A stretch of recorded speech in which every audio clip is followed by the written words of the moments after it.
Tulugo yun.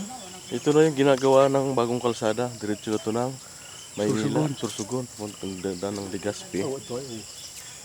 Inong araw, bundok ito. So, ayan na siya ngayon.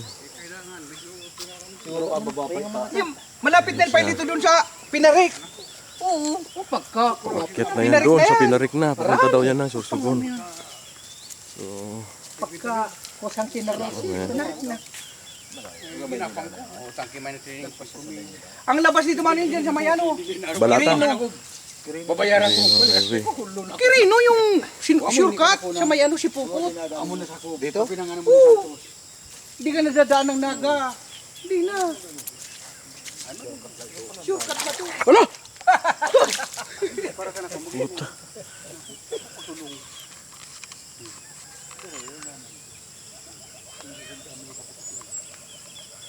Yan ang kalsada. Binotas yung bundok. Ito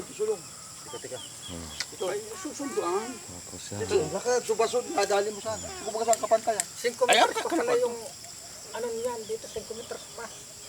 Napasok ka. Kaya san di ko anipay kayo. Mga pilikat to. Napakal kumuhan. Bensi po yun. So kapoy tabi. Kusan. Hindi lahat. 20 metros. Two-way nga yan, two-way. 20 metros na itong lapad dito kalsada talaga. Ano mo 20 metros? Pabayag mo ana, sukar sana san iko para kuwa. Wahon, atong nagranawon pag-reparat. Yung nalunod. Diyan nagtatrabaho.